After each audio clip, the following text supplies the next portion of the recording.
براہ مہربانی ہمارے اس چینل کو سبسکرائب کیجیے، ویڈیو کو لائک کیجیے اور زیادہ سے زیادہ شیئر کیجیے۔ جزاک اللہ۔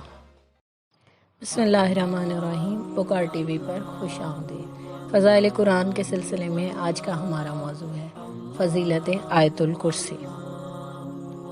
حضرت رسول اکرم صلی اللہ علیہ وسلم کا ارشاد گرامی ہے کہ جو کوئی ان آیات یعنی آیت الکرسی کو پڑھے گا تو اللہ تعالیٰ اس کے دل میں ایمان، خلوص اور توکل کو داخل کر دے گا۔ آب زمزم یا آب بارہ پر پڑھ کر پی لیں تو ہر قسم کی بیماری سے نجات ملے گی۔ اس کے پڑھنے والا ہر دل عزیز رہے گا اور اس پر کبھی بھی عذاب نازل نہیں ہوگا۔ اللہ تعالیٰ اسے رحمت کی نظر سے دیکھے گا اور روزمرہ کی زندگی میں تنگ دستی سے نجات حاصل ہوگی۔ اگر کوئی شخص بعد نماز عشاء آیت الکرسی کی 3 مرتبہ تلاوت کرنے کے بعد اپنا ہاتھ اپنے دوسرے ہاتھ پر مارے تو اس کی آواز جہاں تک جائے گی وہاں تک ہر قسم کے حوادثات مثلا چوری ہونا، آگ لگنا وغیرہ سے امان میں رہے گا۔ عمل محبت اور دشمنوں سے حفاظت۔ جو شخص سورج نکلنے سے پہلے صبح کے وقت کسی سے بات کرنے سے پہلے آیت الکرسی کو قبلہ رخ 11 مرتبہ روزانہ اس طرح پڑھے کہ 2 عین یعنی یشفع عندہ کے درمیان کسی کی محبت کا قصد کرے تو انشاءاللہ وہ شخص اس کا دوست ہو جائے گا۔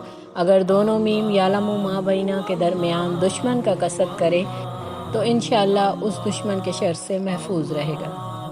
اگر کوئی شخص آیت الکرسی کو ایسے پڑھے کہ ولا یہودہ حفظہما وہو العلی العظیم کو 7 مرتبہ تکرار سے پڑھے تو موجب سلامتی ہے۔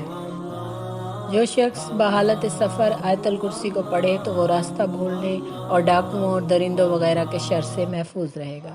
جہاں بھی اس کی تلاوت کی جائے گی شیطان وہاں سے بھاگ جاتا ہے۔ نبی پاک صلی اللہ علیہ وسلم نے فرمایا جو شخص ہر نماز فریضہ کے بعد آیت الکرسی کی تلاوت کرے تو سوائے موت کے کوئی چیز اسے بہشت میں جانے سے نہیں روک سکے گی۔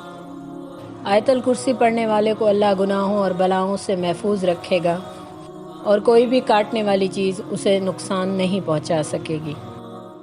وہ موت کے بعد فوراً جنت کے آثار اور راحت و آرام کا مشاہدہ کرنے لگے گا۔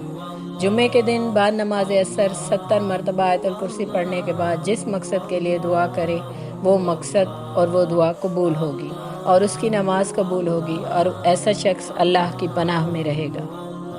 پروردگار ہمیں ان تمام انعامات الہیہ سے بھرپور فائدہ اٹھانے کی اور قرآن کو پڑھنے، سمجھنے اور عمل کرنے کی توفیق عطا فرمائے۔ الہی آمین۔ وآخر دعوانا ان الحمد للہ رب العالمین۔